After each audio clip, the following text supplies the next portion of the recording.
When I was a kid, they used to hit everything so that it works or works better.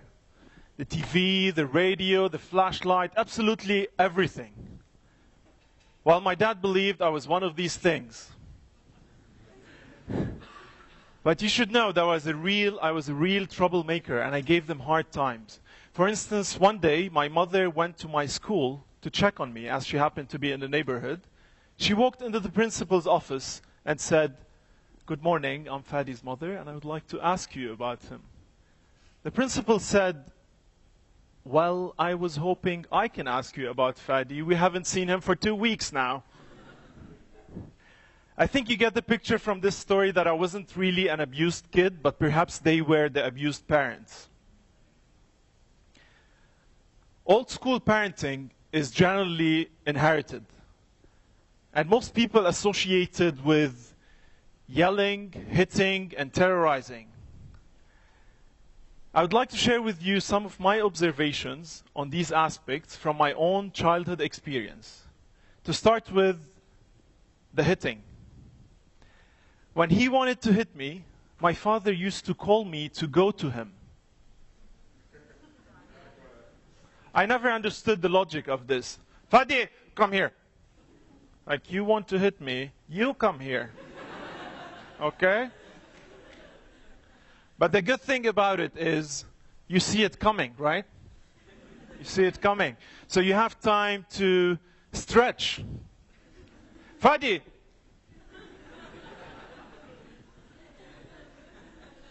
I didn't used to run because our dining table wasn't big enough to go around it. And I did it once actually, and he caught me in 2 seconds. He was like, "Ta, ta, ta, come here, come here, come here." I was like,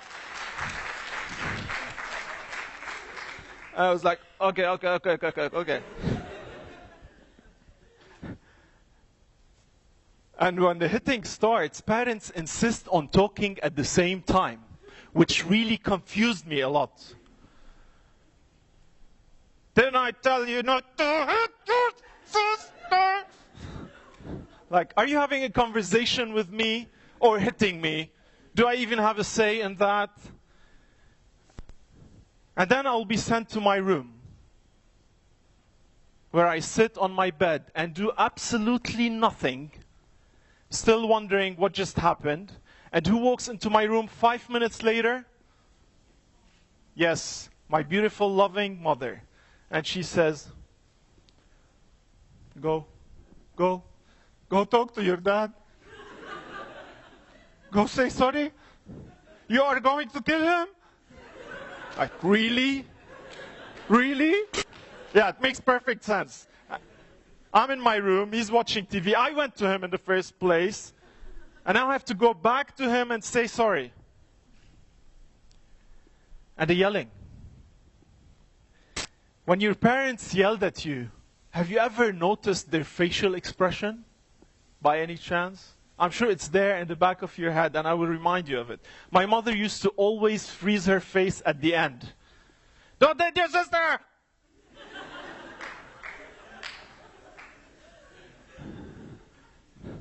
Why? Okay, I got that. Now move your face again. And sometimes she would be so angry, she forgets the face on and walk around the house.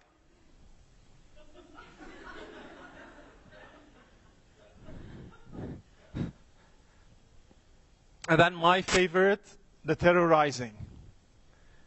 We have all been told, if you swallow fruit seeds, you will have a tree grow in your stomach. Why? Nobody likes fruit seeds anyway. And they tell you this while swallowing pills. Don't swallow fruit seeds. You have a tree in your stomach. Go.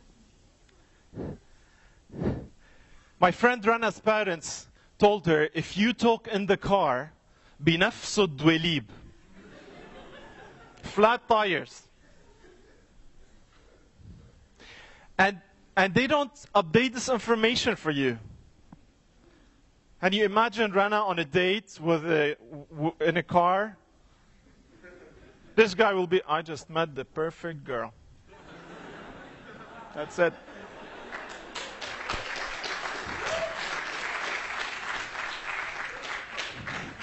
She's one of a kind.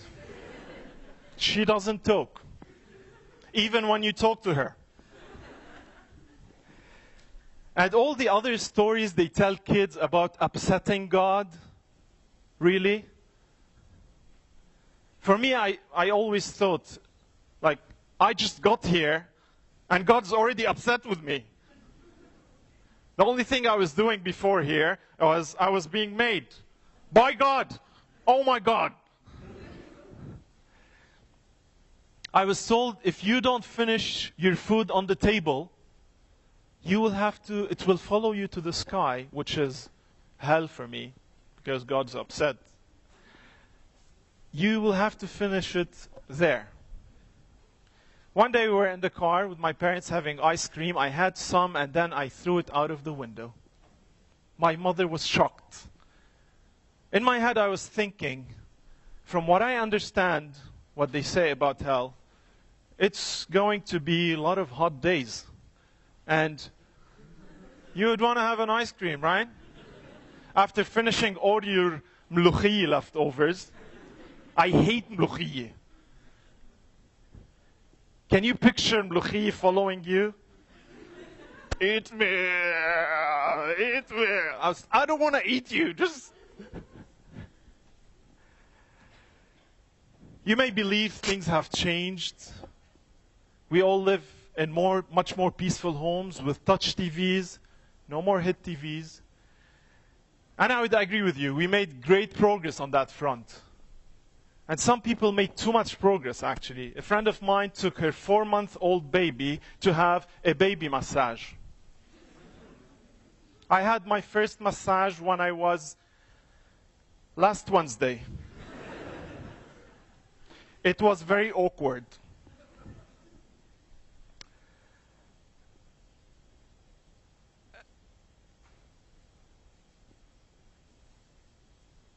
Who was hit as a kid here?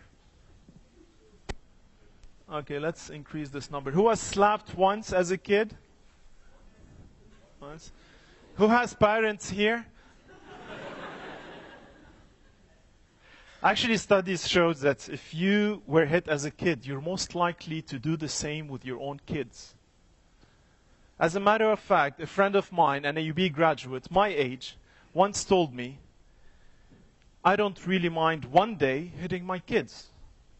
It worked for me after all.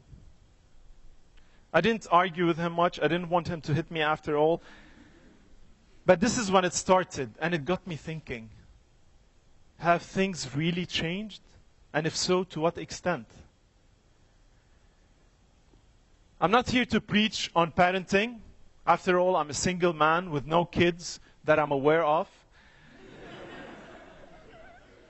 But what I would like to do is laugh with you at old school parenting and compare it with one of my sister's creative ideas on parenting.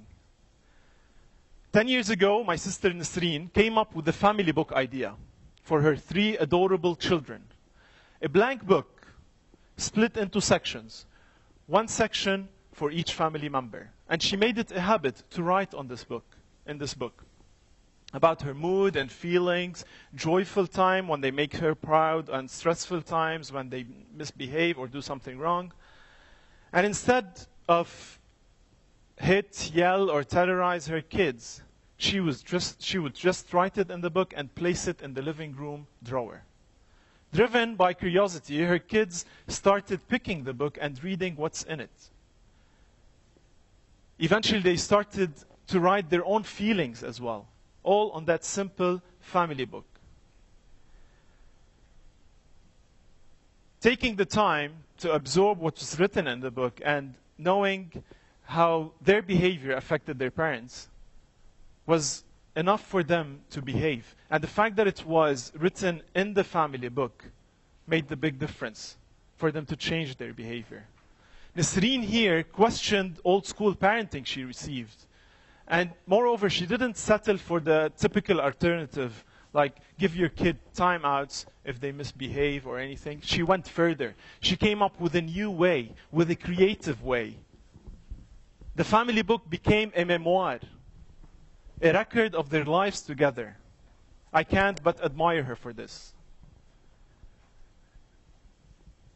Please know that I'm not blaming my parents in any way for old school parenting I received. I really believe they didn't do it out of choice. Everyone else was doing it. Probably it was something they had to keep up with. We are all familiar with our mother's famous words, "You will see when your dad comes home." Your dad probably was coming back from a yoga class and he wants to sit with his kids, and your mother will be waiting for him at the door like, "Here's your schedule. Fadi is in his room. He's stretching. Yes, he's expecting you."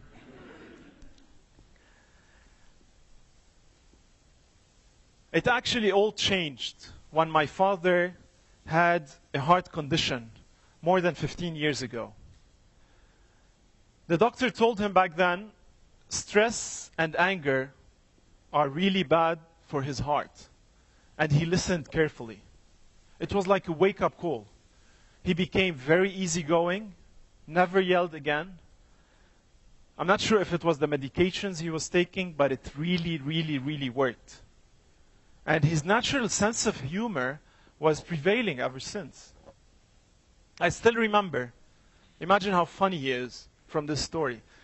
I still remember the day he was going for his heart operation. And the family gathered, all the family, because it was the first operation for both families. They all came to the hospital. And they were gathering around him, and he said to my eldest uncle, he told him, if anything happens to me, watch over Fadi. Don't let him kill his mother. And my uncle looked at me and was like, don't worry, just don't think about it. And I knew he was bluffing. And when I looked at him, he had the look of... Ever since that joke, the whole dynamics between us changed. We became really close. Only one thing he didn't change is the excessive advice giving with the long pauses at the beginning. He would go,